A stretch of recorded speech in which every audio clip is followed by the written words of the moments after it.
What is going on? So it's been a minute. I keep trying to make some videos that actually should be a follow-up to where I left off like a year ago with all this stuff, and I need to probably patch all that stuff together and give you guys a decent video for those of you that watch. So where are we at? This is where we're at. I have a rolling chassis. Mounted up these tires and wheels. I got a couple clips on that. It's kind of humorous. All that was done by hand. And basically where I'm at right now is I have I've gone backwards a little bit. So what I mean by that is I was moving forward toward a parallel four link with a panhard bar in the rear. And my original plans were to not do that. My original plans were to do a triangulated four link. And along the way, I was actually a little bit confused by geometry of the four link, the triangulated four link, and getting it right. And so I decided to go with the parallel four link. So right before I took the frame off the table, I realized I simply do not have enough room back there for more bars to be floating around, meaning primarily the panhard bar that was going to have to come across the top of the axle. So I have a battery that has to go back there. I have a fuel tank that has to go back there, a fuel pump that has to go back there. There's a bunch of stuff that have to go in that small void above the axle that I just couldn't afford to give up that room for a panhard bar. And the simple solution was to go back to the triangulated four link. So that's where I'm at, and that's what I'm doing right now, as well as I'm swapping out brackets that I originally cut for, just cut for the sake of getting geometry right and setting things up. I just cut it out of 11 gauge because I had an abundance of it at the moment. And so now I've moved all of that stuff to 3/16 plate. I've recut all my parts. Fortunately, I can just knock one bracket off and put the other one next to it, and everything will stay the same. And that's what I'm doing right now. I'll show you. So here's what's going on with all these brackets. So as you can see, this is pretty thin. That's 11 gauge. This is 3/16. I've swapped one out already. I've cut all my new parts out of 3/16, like I said. And basically I'm just knocking one bracket off, putting it up there, tacking it in place with everything put back together so it's exactly where it's supposed to be. And basically that's where I'm at right now. I've got to do that with both bottom links. As well as I'm going to pull these off, which were set up for the parallel four link, and start putting the triangulated four link stuff back in. Now I cut some new brackets this morning. Cut a bunch of new brackets this morning. These are exactly these same brackets.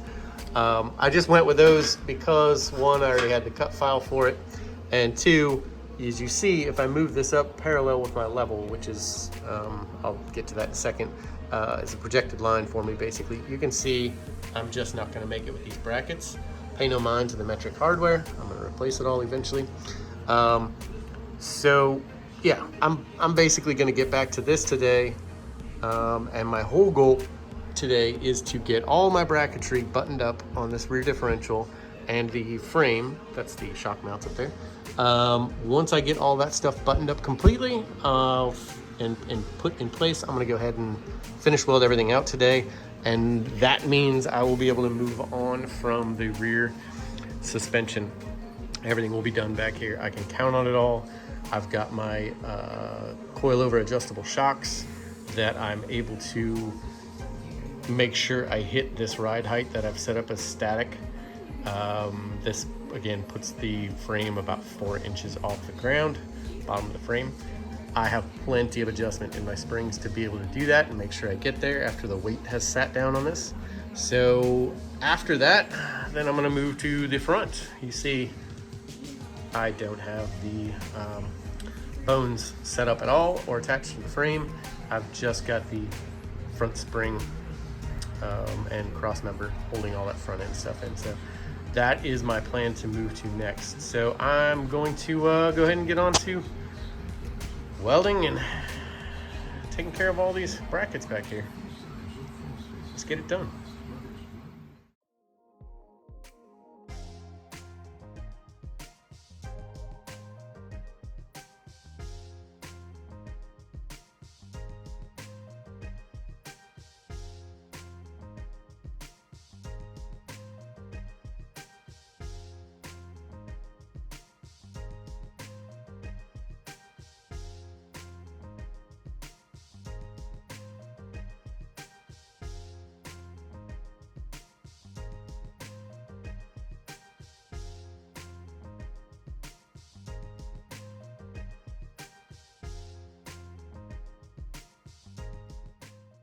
didn't do a good job of prepping the axle tube. As you can see, it's shiny, but what that is a wire wheel. That's not with a flat disc and getting nice, bright, clean metal. So even though this is nice and cleaned off, there's definitely a bunch of crap in there that will oxidize and screw up your weld and make porosity. And this morning I spent some time, very valuable or worthwhile time, I'll say, cleaning up and tuning my, giving my plasma table a tune-up, I guess is the right way to say it. I've had it for, I think, about 2 years now, and haven't really done a whole lot to keep it clean. I definitely did a few things that I shouldn't have, which is I did buy a water table for it, but like an idiot, I didn't put any water in it. And was like, aha, I got a new toy, let me start cutting things. And sure enough, why'd they tell you to put water in it right out the gate? It warped the table, all the shit. It warped the water table, all the shit. And now the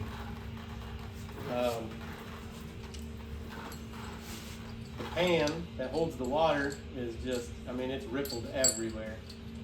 It'll probably hold water still, probably won't cause any trouble, but needless to say, along with all of that, there are all of the, basically the plates, the ribs that it sits, that your material sits on while it's being cut, and none of that had really been maintained all that well either. And so my cut quality was degrading, and I wasn't sure why. I thought it was all my consumables, kept checking all that stuff. Well, today I was like, you know what, I need to clean out the pan, I need to clean up all these slats, I need to do all this stuff and get it back to where the basics are happening correctly, meaning the biggest thing that you run into with all that stuff is ground, a nice clean ground. And so I pulled out every one of my slats, cleaned them all off, trued them all up again and made them straight, so there wasn't a big belly in the pan where the material sits while it's being cut. And long story short, put it all back together, cut these brackets this morning, and look at that cut edge. That is nice, super nice. Like, I am running it's a Langmuir Crossfire table, so it's only like a 2.5 by 3-ish foot bed with a prime weld cut 60 plasma table or plasma torch, and I mean, that's pretty solid. That's pretty nice stuff, man. I'm pretty happy with it. So that was probably an hour and a half worth of my time this morning, but it was well worth it because my cut quality has not been this good since probably when I first bought it. So we're back to that, and I had learned quite a bit about that. So that's the first table I've ever owned, and you know, as you do all these things, you start to realize what's causing your trouble, and I definitely now know that most of my trouble that I was having with cut quality was coming from my lack of good quality ground. So I had the ground wire, the earth lead, going to the center of the water pan, which is what Langmuir tells you you should do. But I have read on forums and whatnot, you know, put it directly on the material you're cutting if you can, keep it out of the way of your plasma torch, you know. But either way, long story short, I learned a lot today.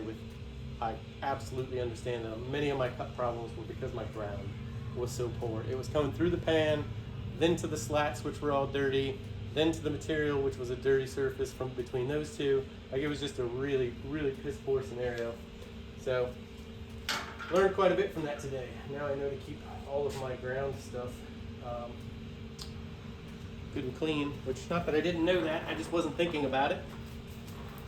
All right, so what I have been doing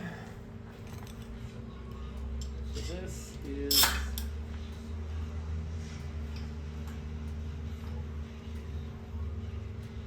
drawing this tight with a clamp. I'm going to tighten that up. I don't want those super tight because I don't ever want to have to fight to get the links put back in there. But I also don't want them super sloppy either. We'll find a happy medium in there. Check to see that this is all square and true. It's fitting nice and cleanly on the axle tube. That's great. I'll throw a square on it and make sure it's actually perpendicular to the axle. Let me check. I'll do my tape measure good.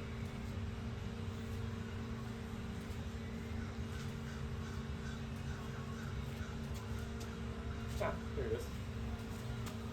Alright. I'm just checking to make sure that the brackets are parallel to each other. 2 1/8. Oops, there we go.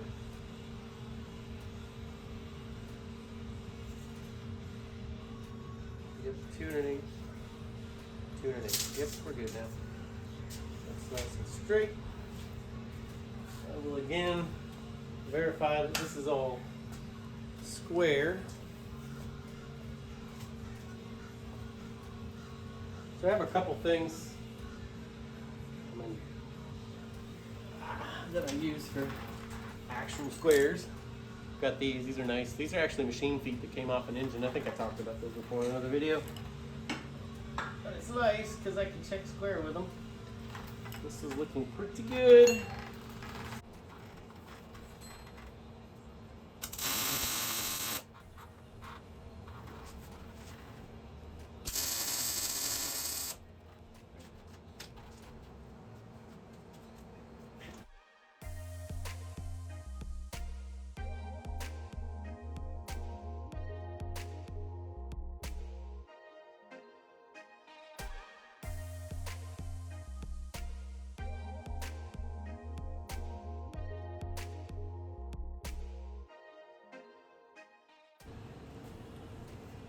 So what I need to do now is go ahead and pull. I'm just going to tack everything in. So I'll go ahead and work on the other top brackets right now. I'll knock those off. Get my new brackets that I cut this morning onto my triangulated top links and start fitting those. I think that's where we're at.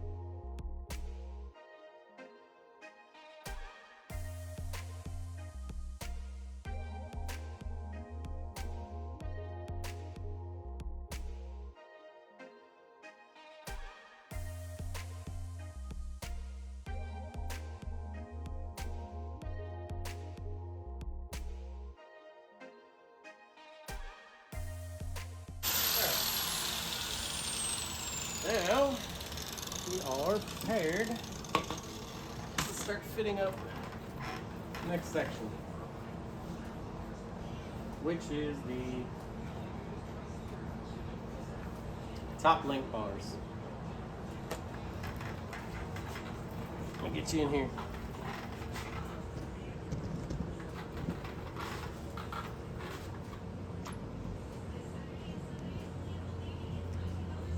Brackets that are on the frame. I knew when I set up this parallel 4-link that it was 7 inches from bar to bar. So long story short, I transferred that up my frame rail directly not at an angle, directly up, to make sure I nailed the points for the top links to be 7 inches again, which is how and why I'm able to use as a starting point, my same 2-inch tall brackets. Now, as you see, when you twist it like this, it doesn't jive. The arc is not the same, so I'm gonna clean all that stuff up. But I do know that this base point in the center of the top of this radius to here is 2 inches, and I think this is gonna fall about the right area. Again, I'll probably set everything up and project my line, give myself a line to project off the level, and set up this bar to be perfectly parallel with the frame. That'll get us back where we should be. So that's where we're at. There we go. I'll tighten these up again so it keeps it as kind of true to the bracket as possible. Some of you may have realized that I have these links completely buried right now in these rods. Don't worry, that's not staying that way. It just so happens that the length that I had on them cut when it was going to be parallel is pretty much perfect to set it up on top of this axle. So I just buried it all the way like that, and I'm going to use it for right now. After I get these brackets set in place like they're supposed to be, I'm going to take these bars back off, cut the other end off again, re-prep all that stuff, adjust this rod end out to the middle so that I have adjustability in both directions still, and then I'll cut off the excess and put all this stuff back together with a shorter link that has some adjustability in it. So I figured somebody's going to call me on that. See it? I'm fixing it. Don't sweat it.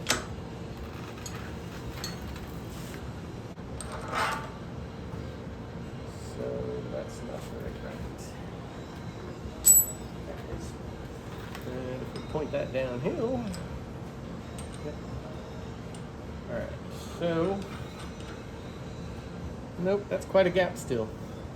This is too high though. This is too high. I can check that. I can double check that.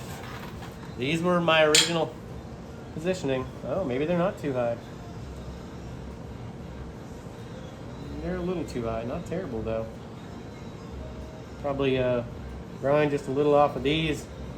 I'm going to fine tune it and get it down to where it should be. But this is one way to check it. This was the original height. I know that it's 7 inches from this pivot point to the bottom pivot point. But I also want to double check that it's parallel with the frame, because I know my bottom link is parallel with the frame. I love to project the lines that I know I need. It just gives me good solid reference.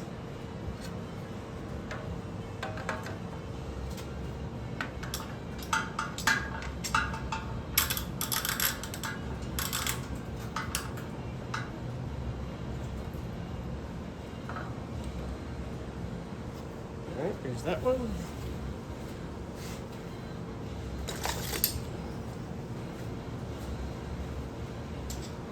All I'm trying to do is get a reference point that I can measure to.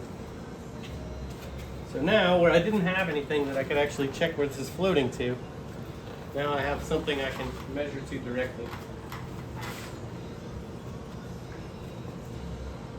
So, just to give that example right now,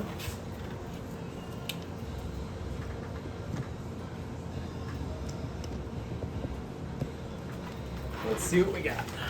So we are at inch and 11/16 there.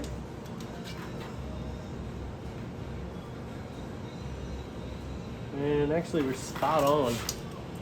So I need to find out where my difference is. My center line, 3.5, roughly to the center of the axle, which is also the same down here, which would be 7. So yeah, I mean, we're super close. I am still probably going to, using this as a direct measurement, I'm going to probably knock the ends of this bracket off and get this to sit closer, not only to make sure I hit the correct dimensions, or what I know to be factual, because this bracket and these brackets are absolutely right. It's all been done on CAD, and this axle tube is 3 inches. So I'm gonna go ahead and knock these ends off of this and get this to drop just a tiny bit, which is gonna make this super easy to get the other bracket right. If there's really little modification of this one, it shouldn't be too bad on the back side for the other one.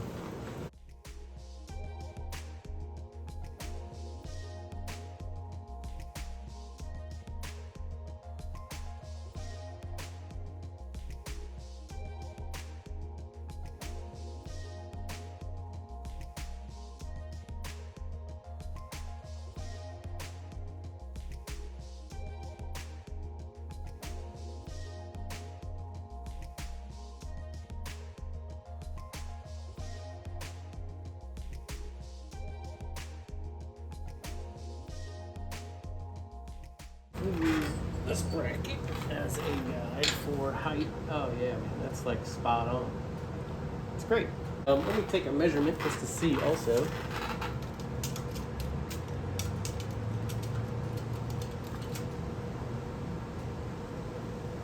One and 11. And it's a 16th higher back here. I think I'm gonna trust it though. And one, not only that, it's a 16th of an inch for what we're doing right now, and everything is flexible. That's more than fine. All right, I'm gonna go ahead and tack this. It is parallel with the bracket that's on the frame.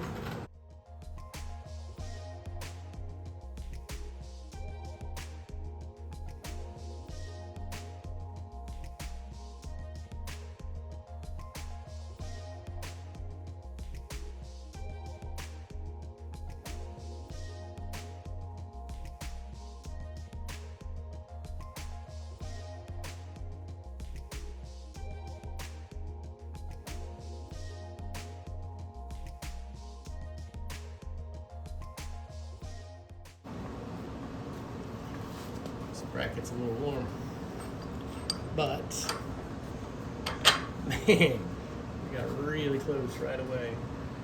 Looks like basically just some of the radius in the center needs to come out. It's tilted up slightly on this side. It's a little higher on this side. So, but it's about this 1/8 of an inch that needs to come off, and I could feel on the other side it's about the same. So really, I just need to open up the radius in the inside and let the thing settle down on there, and it's probably going to be just about perfect. We'll roll with it. I'm going to do a little grinding off camera. We'll see what happens. All right, got a little grinding done. Part off. Got a little more radius inside there now. Oh man.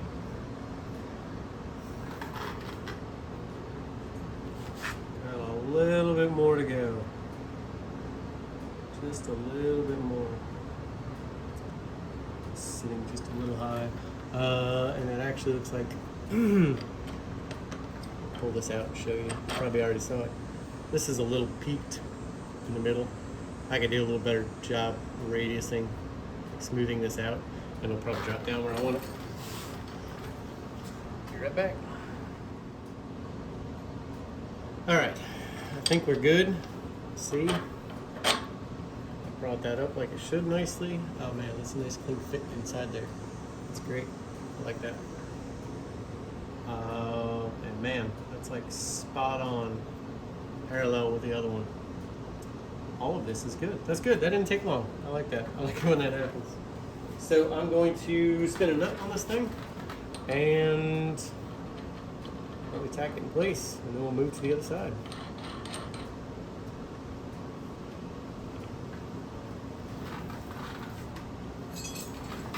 Tighten this up again, just to make sure that this stuff is sitting like it needs to.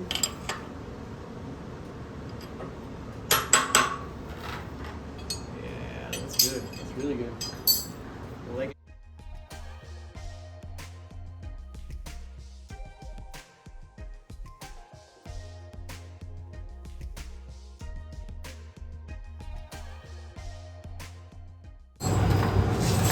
Use one of these as a marker as to whether I'm too high or too low, and sure enough, I'm a little high on this one, so I'll give this bracket the same treatment I gave the other one. Now this center section is offset to the left a little bit, of course, because the ring gear and blah blah blah blah blah, normal stuff, which actually makes me wonder, I may be able to use this other blue bracket on this side. That would be amazing. The better about all of this is the brackets are lining up nicely. There's a little bit of a gap under here, but that's nothing for weld. I can weld that up. The fact that this one is lining up pretty much where it needs to be as well and is weldable, that's amazing. Just less work I've got to do, that's all. Let me do a little bit more fine tuning on this and we'll see. We might just tack this in place and go.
All right, guys. Well, what has been accomplished today? Let's recap that. It's been good. It's small step, but actually pretty big step. So I've gotten all of the bracketry swapped out and landed with the 3/16 plate stuff everywhere. It's now fully welded. Everything is fully landed where it's supposed to be and looking good. These brackets for the leaf springs from the Maverick, these will have to come off still. And of course the whole thing is going to need to be stripped and prepped and, you know, cleaned up. But for now, I'm going to let all this stuff cool down. I'm going to bolt all my links back in place so that nothing gets melted after it's cooled down. And then I'm going to probably turn this whole thing around and start working on the front end, which is pretty exciting because it's some massive steps. At this point, I don't know, this is good. All right, well anyway, thank you for watching. I'm trying to get back on track here. Forgive any editing stuff that has kind of fallen by the wayside. I'm gonna get better at this stuff and we'll keep plugging along. It's looking good. Thanks again.